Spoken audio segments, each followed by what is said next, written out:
ezaho watiza none se urugi Yesu niyatanze ubuzima bwe agapfa abandi bakabaho. ako ni Yesu none se ubwo none hari se umuntu dufite iki gitabo tukindi imbere uyu mugabo we niyatanze ubuzima bwe kugira ngo abandi nta mwana we n'umwe uri ruguru nta n'umugore uriyo ajayo avuye ahantu yahembwa yari buhagume nta nico yari buhe. yego nibwo bavunika ariko gukemura ibibazo byabenje simvune ahubwo niyo munezero yabo bimeze nka kwa kundi Yesu yari Gorigota. Yesu abambwe Bibiliya ivuga ngo Imana yamushize ibyishimo imbere.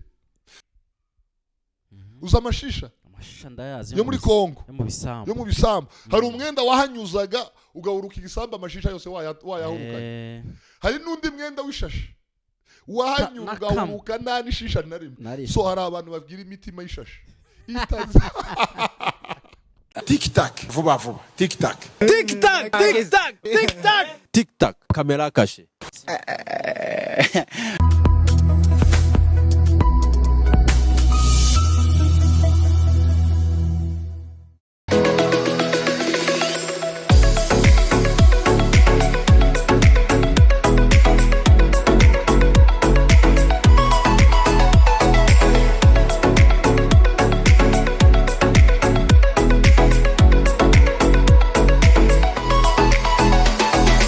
Yes, reka nongere mbahe ikaze mwe mukurikiye TikTok TV ndetse na Muyoboke TV mbahe ikaze muri ikiganiro uyu munsi. Nairobi harimo akantu kakabeho nawe aho uherereye bimeze gute mufite izuba ryinshi cyangwa se akabeho. Reka mbahe ikaze mwese muri ikiganiro nizere ko mumeze neza cyane. Hanyuma reka nakira umutumirwa uko bisanzwe ni n'umusangwa Evangeliste ngo ikaze. Turabaramukije mugira umugisha n'amahoro. Yes. Umeze neza? Cyane. Uwo muntu akubwiye ati ndaguha akazi ariko ako kazi birasaba ko witwara nk'abantu bakora muri banki. Noneho by'umwihariko za banki zikomeye cyane kuko izo banki akenshi tuzi ko bambara karuvati bambara ishati wenda y'ibara rimwe ijanye na karuvati kuko nk'iyo wambaye biragoye usibye wenda umuturage ko yayishiraho karuvati biragoye kuko nawe niyo mpamvu utayambaye. Hanyuma hasi ho ndabona ngira ngo nuko hanyuma akakubwira ati ubwanwa urakuraho umusatsi urakuraho ugire look nyine y'umukozi wo muri banki. Ako kazi ntikakubangamira. Urumva ako kazi kaba kaje guhindura amahame yanjye cyangwa imyitwarire yanjye ariko nta kazi buriya kadahindura amahame y'umuntu aho kugira rero abe nakukora uyu munsi jewe rero ngombwa kukaguhindura aho kugira ngo mbone ngira umubose utuma nkuraho ubwanwa nareka uwo mubose nkagumana ubwanwa oya cyane ubwo se ntiwaba wizingiye mu bukene uko oya nshobora kuba n'umuntu nshobora no kuba umukire gusumba uko nari kuba umukire yamaye akazi ushobora gukirira ahandi. Yes. Ariko ntekereza ko hari umuntu ushobora kwanga akazi ngo ya gafite condition wenda tuvuge hari akazi nyine kabito akandi kazi kubera ko kamuhaye condition yo myambarire akakareka. Iki gihugu twajemo ca Kenya yego hari ikintu catwigishije catwigishije ko waba utagiye gusaba akazi kandi niyo mentality navuga ngo presque bose. Yes. Ubu nukuvuga ngo hano so iyo mentality kuva naramaze kuyimenya ntabwo wankanga ngo ningire gutya ngo nibwo umpa akazi wakareka nkakiremera kandi kakabaho. Buriya buri muntu wese Imana yamuhaye ifatiro ryo gutangira akazi. Igishoro n'amaboko mazima n'amaso areba n'amatwi yumva n'amaraso n'ingingo nzima nta ngwara iyo ni capital. Naje kuri mujengo ngaterura amabuye urumva ejo yamabuye ngatangira kuja kuzona gidwa watermelon ejo watermelon nkagura umurima wawe kandi ubucuruzi bukaba buratangiye. Ubucuruzi bukaba hari umugabo nabirebye kuri Facebook umugabo yagiye gushaka akazi yarajwigiriye aje gushaka akazi barangije ikintu bamubajije bwa mbere baramaje ngo nazane email ngwa azane email ati zana email tuzaguha amakuru kuri email aravuga ati ngiye nta email ngira n'abantu bari gutureba batagira email muri iki gihe Yesu ashimwe ati ngiye nta email ngira urumva baramubwira ati rero muri iki kinyejana dufite titwokoresha umuntu udafite email. umuntu udafite email. Umugabo abura akazi gutyo abaratasha. Uzi ko ari akazi nyabaki, ko ari akazi gaciriritse gasanzwe k'amafaranga makeya. Hanyuma wa mugabo agendana n'agahinda yuko abuze email itumye atagize akazi. Yego. Hanyuma atangira gucuruza avoka. Aragenda abumukire w'amavoka. Abumukire atangira kuzahinga amahegitari y'amavoka. Yego. Aruwagira amakampani y'amavuta ava mu mavoka, ibintu byinshi nk'ibyo. Umunsi umwe aza guhura n'umunyamakuru. Urumva? Noneho umunyamakuru ahura n'umunyamakuru amubwira ati nimba ari amafoto yamufotoye ati ndaguha kuri email yawe. Wa mugabo ati nta email ngira. Ati ni gute umuntu nkawe utagira email? Ati umukire nka aramubwira ati yo ngira email simba narakiza. Urumva? Hari igihe rero umuntu ashobora kukwima ikintu cyangwa kukwambura ikintu akabagize ngo araguhamisha, naho aho hantu haragiye kuba imbogamizi zatuma utarenga iyo stage. Ni ukuvuga ngo ni bya bindi bavuga ko rimwe na rimwe hari ikintu Imana ikwima ikintu iguteganyiriza ikindi kintu. Yes, hari imigisha iva mu byago. Ibyago byo kubura email atangira gucuruza aba umushoramari. So ni ukuvuga iki? Umuntu wese uzakwambura amahame yawe, umuntu wese uzakwambura wewe, uwo muntu uzamureke. Ababose baruzuye. Niko bimeze, ababose baruzuye. Hari bishobora kuba nawe ubizi kandi bibaho cyane. Hari igihe usanga mu muryango niba muvuka muri abana 10 cyangwa se 5, ugasanga mufite umuntu umwe, navuga ngo niyo yaba adafite amafaranga menshi ariko usa nkaho ari we wikorera ibibazo by'umuryango. Ubwo ndavuga mu nzu cyangwa se wenda muri famille, wenda muri rusange, ugasanga niwe wikorera ibyago by'umuryango. Kandi akenshi uwo muntu usanga nyine navuga ngo azafatwa nk'umucunguzi nyine w'umuryango. Ibyo bintu sinzi niba uzubibona bivahe. Buri Imana yazanye Kristo ngo abe incungu y'abari mu isi, umucunguzi cyangwa igitambo. Hanyuma Kristo nawe muri buri famille cyangwa muri buri muryango, nawe Yesu yagiye yaremera buri nzu buri gitambo. So hari abantu rero mu nzu cyangwa mu miryango usanga ari ibitambo by'abandi. Ugasanga hari umuntu umwe uvunika kuruta abandi. Abantu beza mu miryango babaho, kandi abo bantu nibo bantu bagira ibibazo. Kandi iyo bagize ibibazo babura abantu babikorera. Ugasanga wewe wikoreye inzu yose, ariko wewe wagira ikibazo akabura ukwikorera mu nzu yose, akabura ukwikorera. Wewe uri igitambo. Ntuzana complaining uvuge ngo wayi ngewe ngirira abandi neza bo ariko ntibabinyiture. Wewe Imana yakuremye nk'igitambo cy'iyo famille. Imana yakuremye nk'igitambo cy'iyo famille. Imana yakuremye nk'umucunguzi w'iyo famille. Hari nabo baba bafite amafaranga kurusha, aho ugasanga ibibazo ni wewe ubyikorera. Yewe nta n'icaba utagize mu ruhara. Donc ni wowe mwami.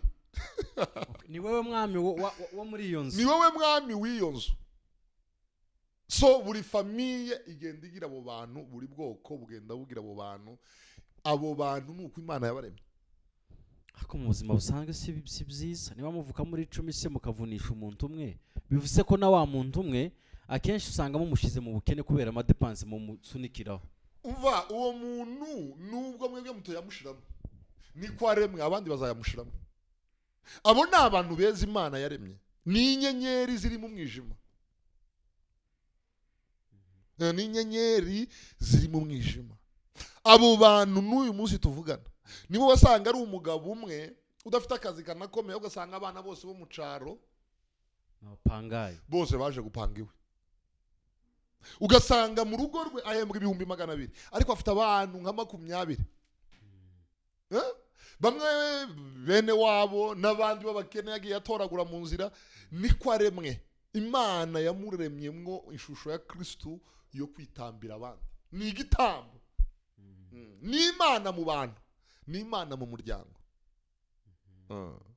hanyuma wenda reka tugaruke n'ubundi mu muryango. Mu gihe uwo muntu ameze gutyo, kandi koko si Yesu ngo wenda baravuzwe ngo ni intumwa nyine yaratumwe, nubwo ariko nyine uri kubivuga, ariko yavutse nk'abandi, afite ubushobozi yewe wenda bushobora kuba buri no munsi y'abandi, n'abandi ntibamufata n'ubundi nka Yesu wabo, ahubwo bafata kuko ari umutima nyine donc bakamusigana. Nico nshatse kuvuga. Ubundi kimwe cyo nendaga kukubwira, uwo muntu uravuze ngo ashaka no kuba afite ubushobozi buri munsi y'abandi. Nta kundu butoja munsi y'abandi. Nta kundu ubushobozi bwe butoja munsi y'ubw'abandi. Nimba agaburira abantu 30, wewe ugaburira umuntu umwe, nta kundu ubushobozi bwe bwongana n'ubwawe. Ntabwo bwangana. Urumva? Kandi wenda mwinjiza cyangwa aninjiza no munsi yawe. Kuko uwo muntu ni umuntu udashobora kuburya abandi baburaye. Ni umuntu udashobora kugura ikibanza hari umwana birukanye ku ishuri. Ni umuntu udashobora gusohokana umugore we afite invitation. Invitation z'abantu bagiye gukora ubukwe bamuzaniye. Urumva? So abo abantu beza nibo bantu baruha. Kuba mwiza ntaho bitaniye n'imirongo. Hari kuba mwiza, hari no kuba wenda mu muryango ubamo cyangwa se mwanya bagusiganira. Oya hariho batosiganira. Donc hari abantu, okay, reka ngweze urugero. Katwe iwacu jewe ndi umurama. Ndi umunyabyinshi w'umurama. Mu baramanzi habamo umuhungu umwe bita Kirayi, Muco Kirayi. Aba mu Rwanda Kinyinya. Nta muntu n'umwe w'iwacu uzuza mu Rwanda ngo areke guhitirirwa. Ubwo uravuga mu barama bose? Ubwo uravuga mwanya cyangwa uravuga mwacu? Mwanyo, yego. Ngo ni kwa sokuru. Okay. Urumva? Apana mu nzu mwanyu. Apana ubwo ni kwa sokuru. Yego. Abarwayi bose bavuye muri Kongo. Bose abarwayi bose banyura mu wiwe. Akubwo afite ubushobozi. Oya? Hari abafite ubushobozi, ahubwo ni utabubwira. Okay. Ntafite bwinshi. Ariko ushatse kuvuga ko hari n'abandi bafite bwinshi wenda kumurusha. Man, bona mugura.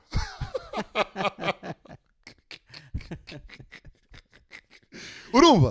So abarwayi bose abarwayi bose bo mwacu banyura mu wiwe. Donc muwe biragoye ko wamara by the way ndamukandira kanyenyeri. Biragoye ko wamara iminsi 2 nta muntu uvuye muri Kongo uri mu wiwe. Kandi abavuye muri Kongo baja mu bitaro, harabaza nta mafaranga bafite.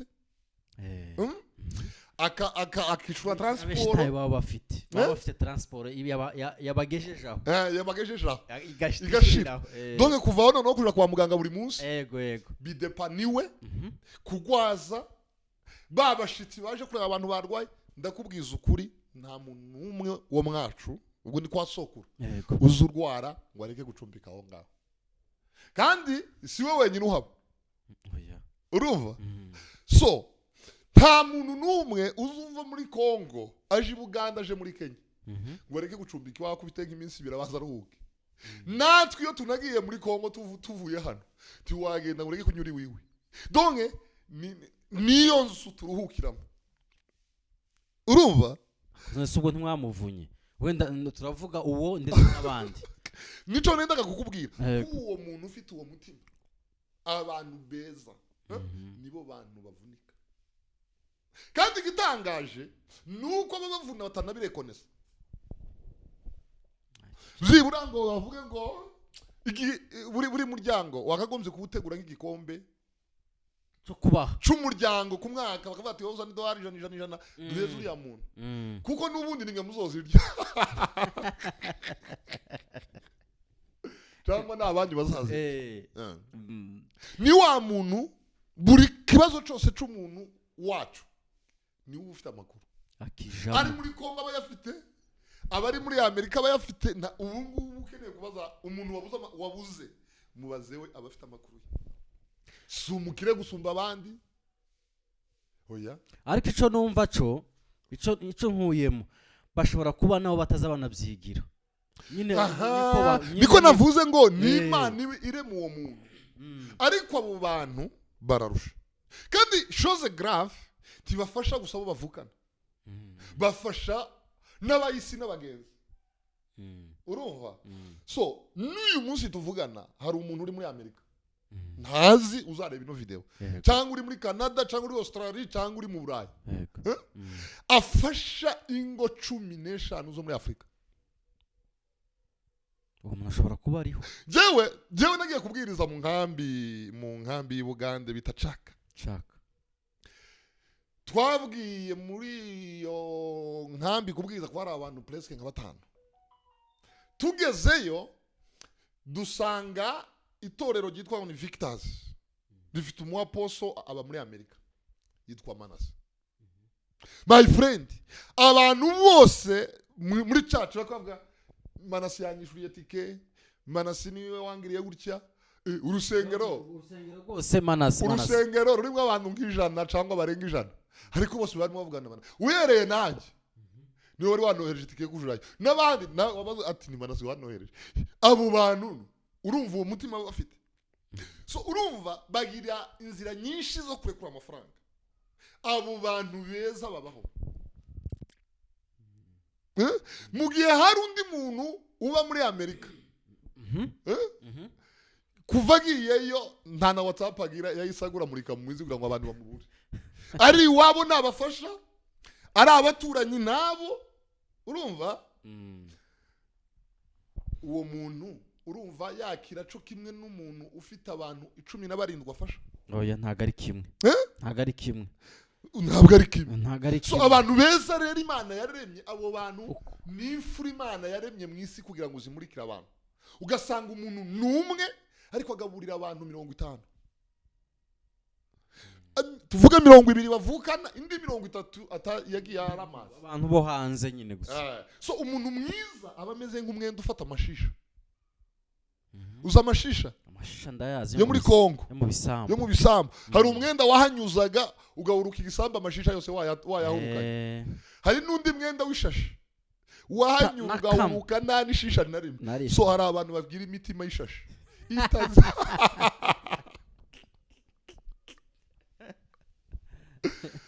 uwo muntu rero ugira imitima y'ishashi mu Rwanda babayo muri Kenya bariyo muri Kongo babayo muri Amerika babayo amafaranga ye naye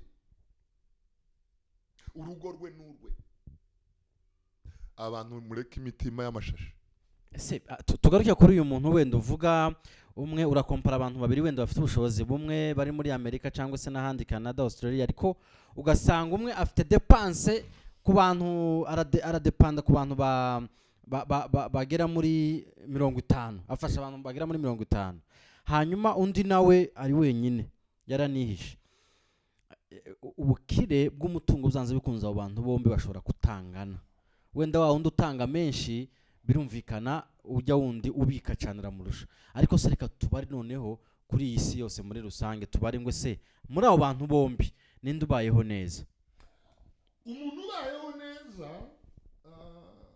nshobora gutekereza ko ari umuntu ufasha ni ubayeho neza kuko umuntu ntabwo abayeho nta mafaranga umuntu Imana igire mu muntu kugira ngo abere abandi umugisha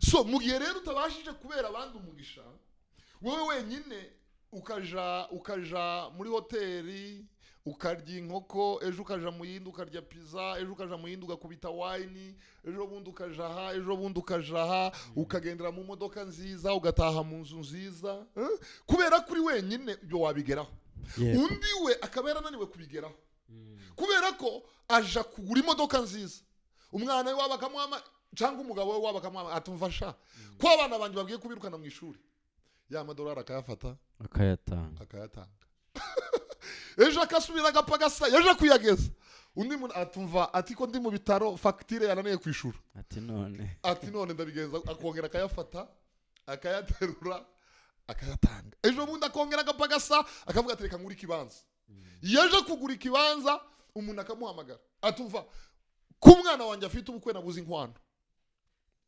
akongera agaterura akishura. So uwo muntu byagorana ko agera ku bintu bihambaye. Ariko ibintu bihambaye bye ni imitima y'abantu anezeza. Ni imitima y'abantu anezeza. So mu nshuti zacu, mu bantu bacu, tugira abantu bikorera imitwaro y'abandi. Abo bantu uwo mutima Imana yabahaye bararusha. Ariko nibo bireka. Niko Imana yabahaye. Niko bameze. Niko bameze. Niko bameze. Urumva niko bameze. Kandi sibo bakire. Sibo bakire. Gusa nyine nuko Imana yabaremye tiboryama niyo nta mafaranga afite araguhamagara. Waramutse umeze neza. Kugira ngo none yafashe isoko yo guhamagara abantu ngo babaze. Nta faranga afite ariko arifuza kumenya amakuru yawe. Arifuza arakwandika mu rugo muracarya se. Urumva? Basi mumeze neza. Hari umuntu wambwiye. Reka nze nkwereke ku rugero nk'uwo mushuti nk'uwo mwene wacu ngo nikiraye. Igihe bambaza ukuboko madamu wanjye yaje kungwaza. Nari mba mu Rwanda. Ariko aravuga atoya nanjye ndarara mu bitaro. Yewe ko mfite umurwaza wata atoya ndarara hano. Urumva? So habaho abantu bameze batyo. Habaho abantu bameze batyo. Hari umuntu wambwiye bati kuri ako kantu arambwira ati hari abantu baba bafite uwo mutima akawutangira nari umusore ndavuga utarashaka akagira uwo mutima atariko yamara gushaka ibyo bintu bika oya no ikinyoma umugore ni ikinyoma guteze ni ikinyoma ni ikintu umuntu yigira. Hari ikintu umuntu ashobora kwigira urabyumva? Ubwo ni nko kwigirisha ukigira utari we. Yego uwo muntu ni ujya uhinduka. Ariko umuntu ufite umutima wo gufasha niyo yobana n'umugore umeze nka shitani anafasha ahubwo afasha benshi. Ashobora kutabafasha biri live akabafasha chini ya maji. None se umugore wawe agomba turi kumwe hano muri kumwe nawe? Okay, ntago turi kumwe. Yes. Ubwo no kuvuga ngo agera aho ngaho akavuga ati nyine ubwo nabonye yatabishaka ndabikorera chini ya maji noneho. Ariko so iyo rero umugabo ananiwe gukora neza ngo nuko yashatse ahubwo ababwiye abantu ababonye umuntu umufasha kugaragara uko ari gukorera chini ya maji nk'ubwo nawe ntushaka gushikira abantu wenda kurusenya. Oya kandi ari chini ya maji atabimenye yabimenya gute? Oya ariko yaza ubundi ubwenge niki ubundi ntabwo washaka umuntu ufite ubutunzi nta nubwo washaka umuntu urangije amashuri nta nubwo byashaka umuntu ufite akazi. Umuntu ushaka urugo ni umuntu ufite ubwenge. Igipimo cy'umuntu ugeze kuri standard yo kushaka umugabo cyangwa umugore kubaka agomba kuba afite ubwenge.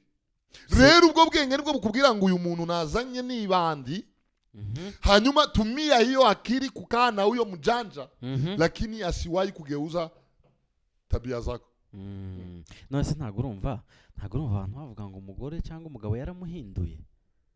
Ntago ibyo bintu ntago uzumva. Nta muntu mubi ujye uhindura umuntu mwiza ahubwo umwiza ahindura umubi. Akenshi iyo terme bayikoresha umuntu yatabaye mwiza. Umutima mwiza urakomeye kuruta umutima mubi. So nimba umugore ari mubi umugabo ari mwiza umugabo agomba guhindura umugore byanga byakunda. Nimba umugore ari mubi umugore ari mwiza umugabo ari mubi umugore umutima mwiza ugira ibinure bisumba umutima mubi. Ariko ntekereza ko ibyo ngibyo uri kuvuga ngo umutima mwiza ni ugomba guhindura umutima mubi ibyo nibyo wifuza kandi kuravuga ubutumwa nibyo wifuza ariko ja muri reality. None se nimba reka nze nkwereke yego gufasha si ngombwa amafaranga. None habe n'ubwo rugero rwonyine wavuze kuba umuntu yigoma akavuga ati nanjye ndarara hano gusa ntiyafashije cyane. None si byo hari fagitire bisaba. Oya guhamagara umuntu kunyura kuri mugenzi wawe ukamubwira mwaramutse umumeze neza bisaba fagitire. oya none kuki wumva ko umugore wawe ari we ugiye kukubuza gukora neza? iryo ni urwitwazo abaguhishuye. wewe wari usanzwe uri mubi wihishahisha, none ugize umugisha ubonye urwitwazo barakuvu. My friend, urumva umutima mwiza ni ikintu umuntu avukana. buriya okay, nibivuga abantu ugenda ashobora kuvuga ngo niki, reka nkuvugire kuri papa wanjye. yego papa wanjye tuvuka mu bijabo, ariko kandi iwacu ni mu bushoro. abandi bene se babaga za Minembwe, babahiga imirimba he. hakaba nk'igihe kimwe mu mwaka akavuga ati ngiye gusura bene wacu, ngiye kubaramutsa. nta rundi ati ngiye kubaramutsa, nta telefone, ngiye kumenya uko bameze.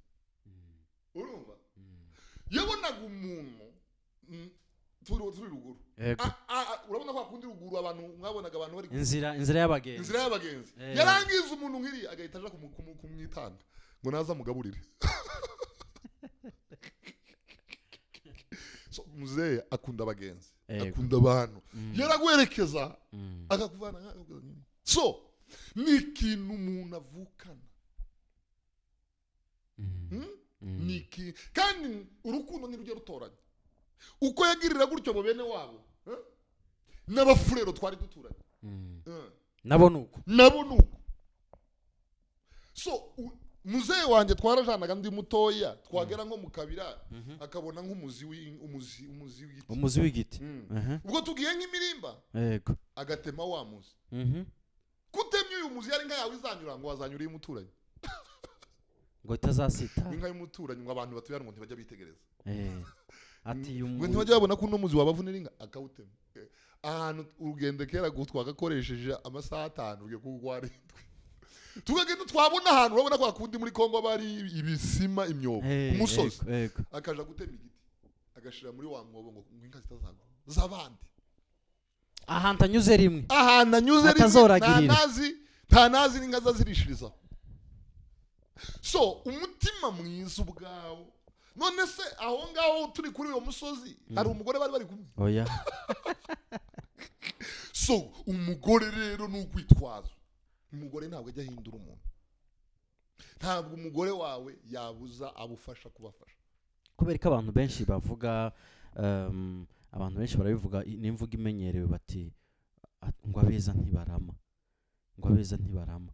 wumva wenda nk'umuntu wari mwiza ngo hananiwe kugenda ngo barunaka ngo wagiye barunaka. iyo mvugo nawe urayemera? oya, abeza bararama.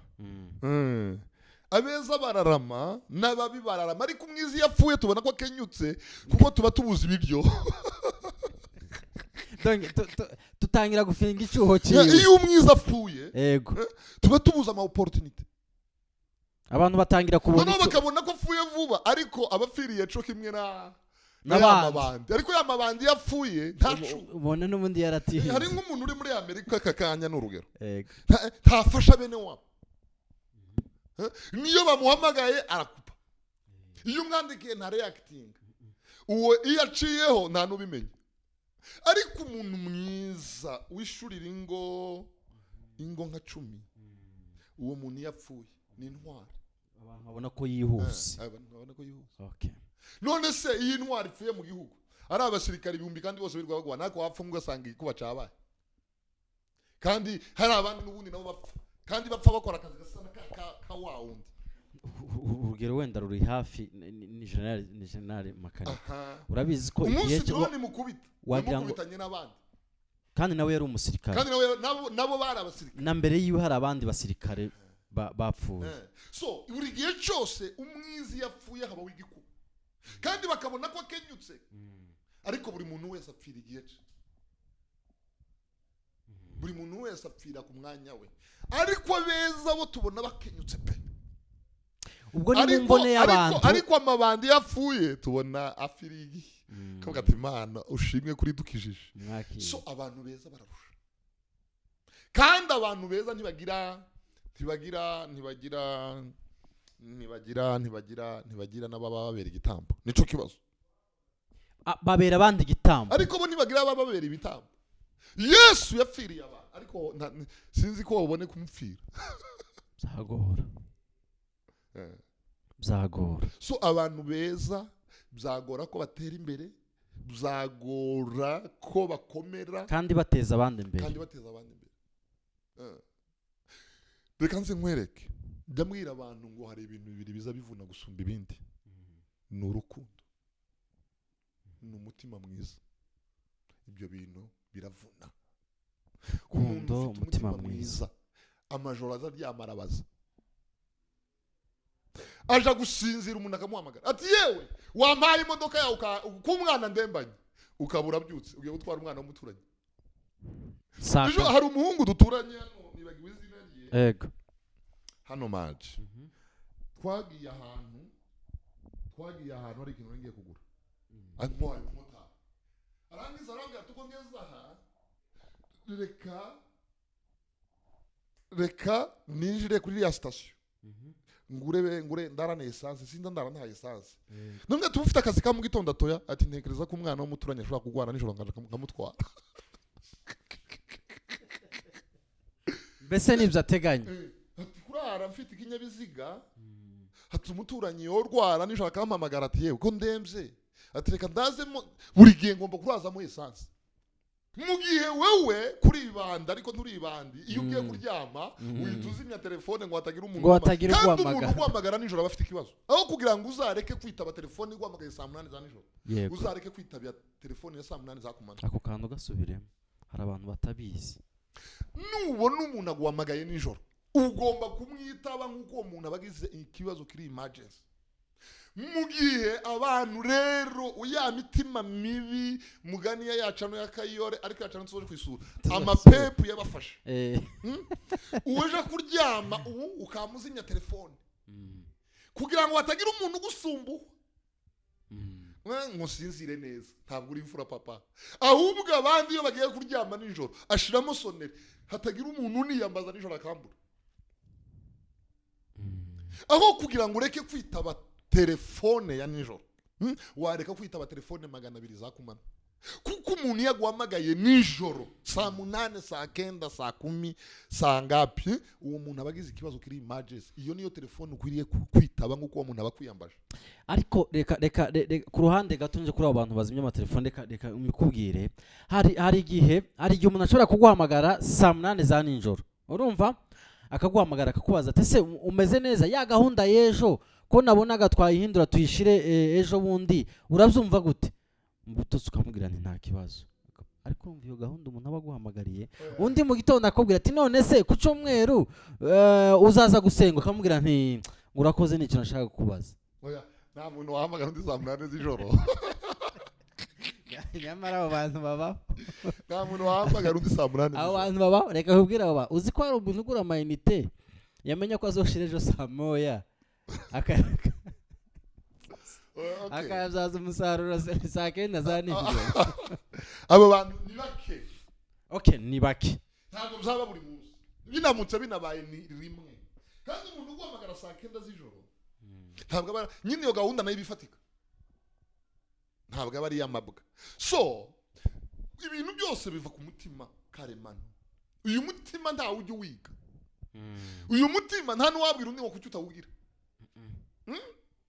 Uyu mutima ni umutima Imana yashize muri Kristo. Hanyuma Kristo iwereza nkuko abantu twese tubaye ababi.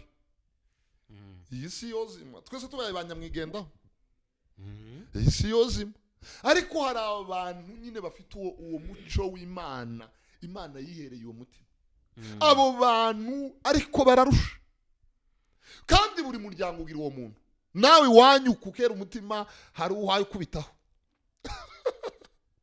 Ujye ubikorera mwese. Iyo ubuzi igiceri ukamuhamagara, undi yabura nawe akamuhamagara, ntarabiganya. Nta warabwira ngo ntibishoboka, ahubwo iyo ashize arakubwira ati duhembwa uyu munsi nzakwibuka. Ariko hari undi iyo umuhamagaye usanga afite ibibazo kuruta ibyawe kandi uzi neza ko afite amafaranga. Hari umuntu twahamagaye ariko twiyari muri blague. No mutebe ati wama kuma ati ntaye ati ndakenya mbwira umugore ati niko bitoshoboka twe tuyamwohereza tumwohereza 1000 barapfuye bameze nabi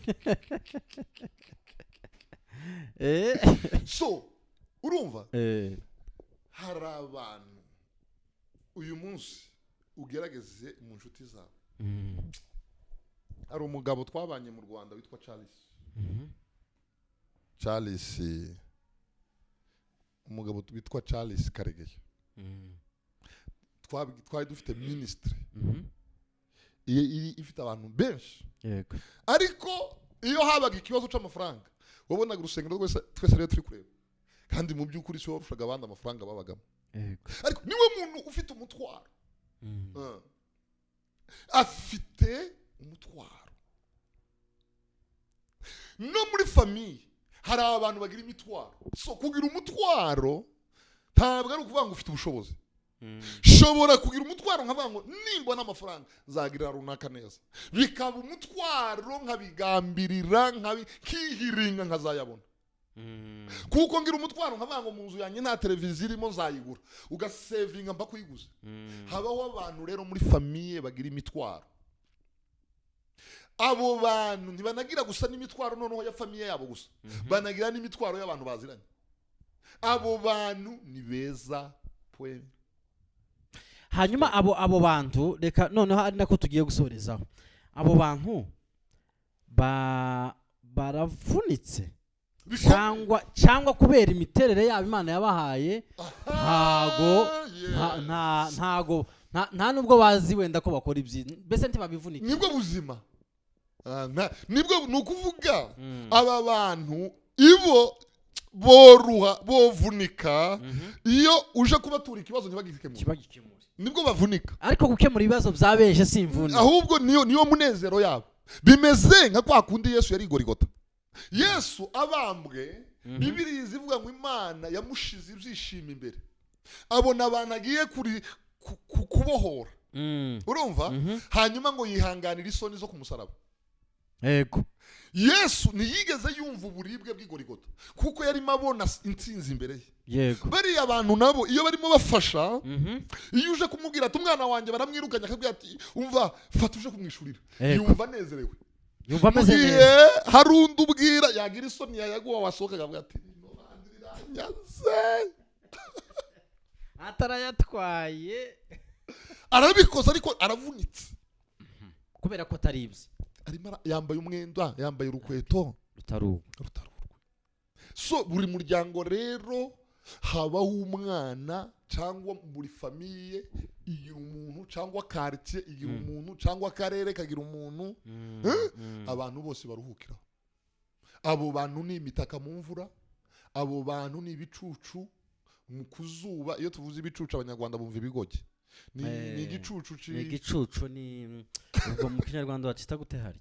Sinzi ukuntu bacita abanyarwanda, muri gutwumva ntimwumve ko ari ikizeze turi kuvuga kugama izuba munsi y'igiti. Ego ubwo ni igicucu c'igiti. Urumva? So abantu y'imvura iguye uwo muntu bamufata nk'umutaka bamwugamamo.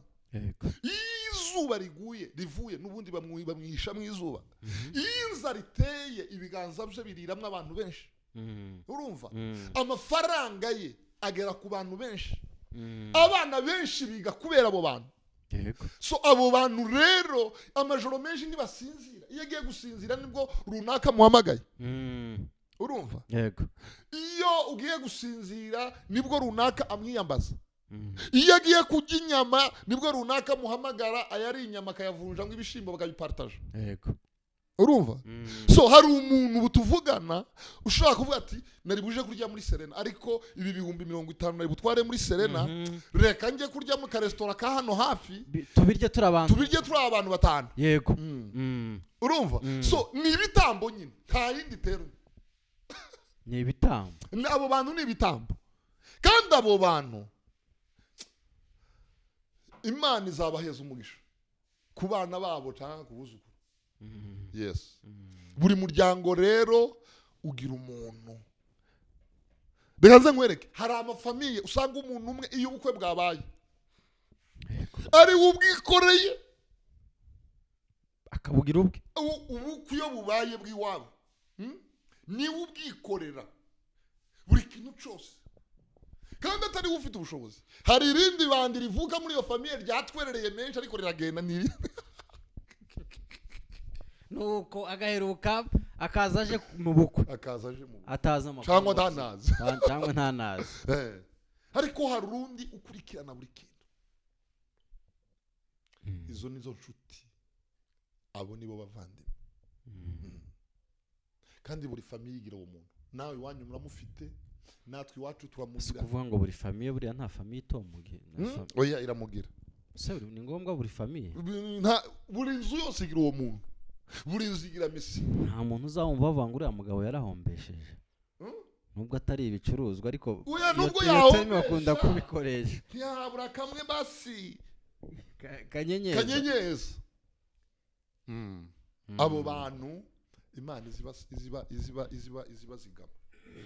Buri muryango wose ugira Obadiya wawe ukwiriye kujya umusengera karama. Dufite ba Obadiya baduhetse. Hari ibitugu turiho. Abo bantu ntibabona intege nke zacu. Umva Obadiya w'umuryango yabonye wabaye na week arakubwira ati byakunda. Abo bantu bagira ibikorwa byiza banagira n'amagambo asubiza nk'abandi byiringiro. Ariko nkamwe nk'amabanda ari kunde batajya navuga neza ko bidasobanura n'amafaranga mwabuze iki. Reka nze nkubwire. Yego. Vuze kuri Obadiya nibuka ko ndumuvuga butumwa.